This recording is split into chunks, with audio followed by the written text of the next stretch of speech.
Hi everyone, it's Katie from the Charlestown Club, and today I have another fantasy-inspired art project for you.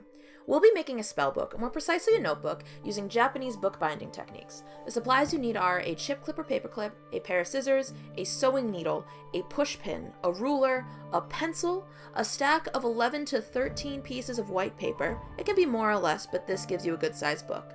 A piece of sturdier paper.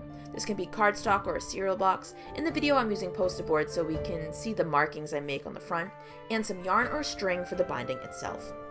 First, grab the white paper one at a time and fold in half over the long end. Try to make these as even as possible. When you are done, stack in a pile so that way all the folded edges line up on top of each other.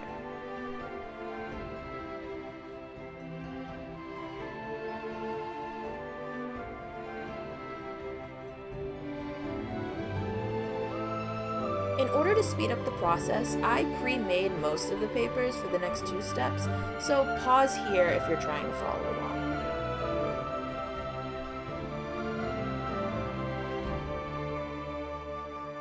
Next, you will need to take one of the folded pages and cut it in half to turn into a hole punching guide. Turn the paper so that way the long ends line up with where the folded edges are. With your ruler, measure 1.5 centimeters or a half an inch from the edge to draw a line from the top to the bottom of the page.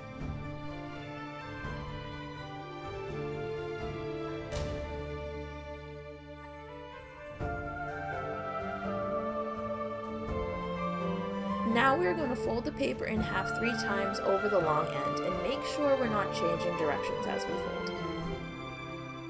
Unfold the paper and flatten it out as best we can. Grab your pencil and mark an X on every other fold. You can see that the way I numbered the X's, it falls on every odd number. Or you can think of it that the X's are 1 column away from the edge and 2 away from each other. Feel free to pause and make sure that your paper is marked out correctly.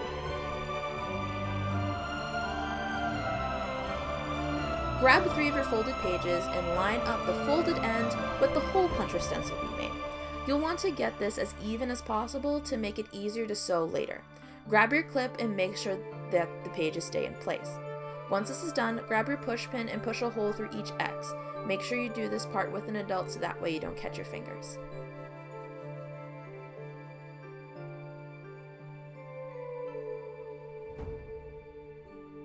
After you push through each X, remove the stencil and push your needle through the hole as well, so that way you know it will fit through.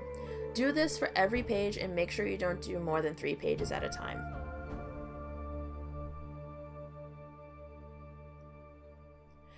The one step I forgot to show is the cover pages. You'll want to cut the covers so that way they are slightly wider than the folded pages themselves. Make sure that they're the same length so that way you can use the same hole punch stencil. Once they're made, they go through the same hole punching process as every other page.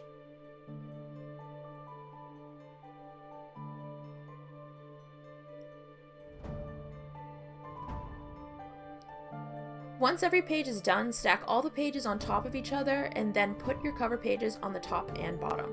Line up your holes as best you can and then clip the pages together.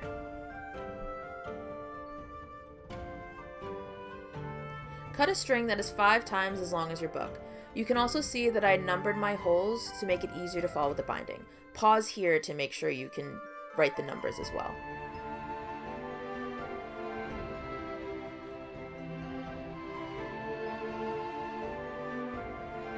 Grab your needle and feed the string through the hole. If your string is thin enough to go through the hole, knot it closer to the needle. If not, just feed the string through so that way that some of it is already at the end and leave it there. You see, I knotted it, didn't help. Now for the binding. Lift the book so that way you can find the middle of the pages and then feed the needle to the front of the second hole. Make sure to leave some string hanging out of the binding so that way you can use it at the end. Once you do that, feed the needle through the second hole all the way from the back to the front. This is how we'll be binding the pages.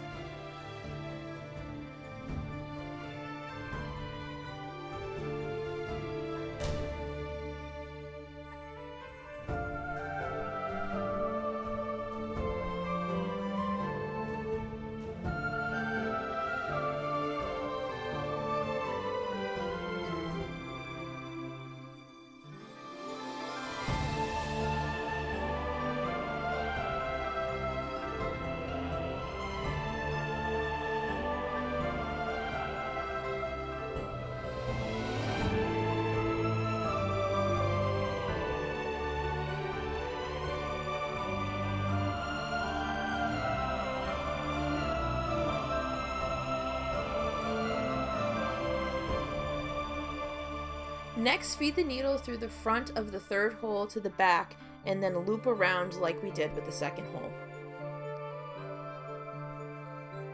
So through the third,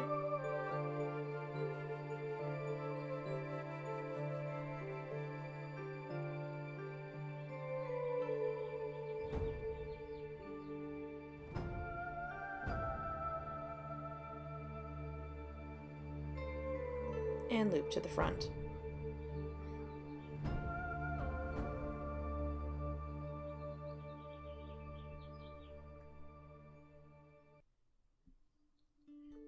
Now from the back, we'll do the same thing with the fourth hole.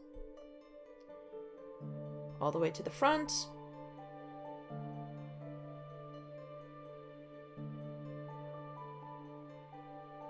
Push through the pages if you need to. I had a little bit of difficulty here. Use the table to help you get the needle through. And then a back to the front, looping around.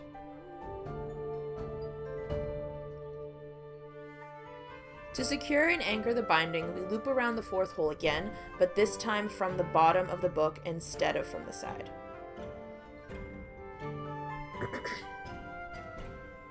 Once we get the needle to the front of our book, we feed it through the third hole to the back and then to the front through the second hole to make sure that all of those strings are still lined up.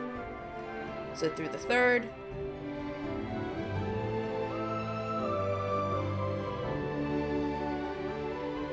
and then through the second hole.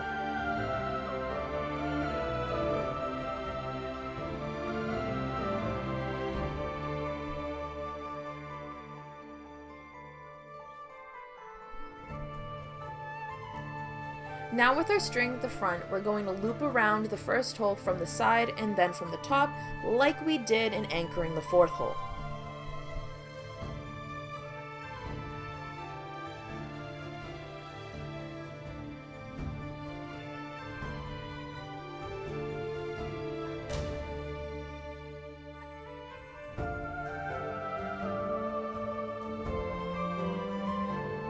So that is now through the side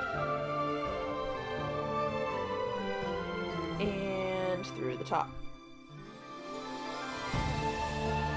Now remember that string we kind of left to the side when we started this? We're going to need to finish off the binding with that. Take the extra string from the beginning and feed it to the front of the book. Leave your finger in the page where we started the book and open it up to that. You're going to feed your needle through the back of the second hole to that page. And then once the strings are both through and you have all of your excess on just that page, you're going to tie a knot. I double knotted so that way it was super secure. You're going to trim the excess and then you're going to tuck the knot away and you are all done.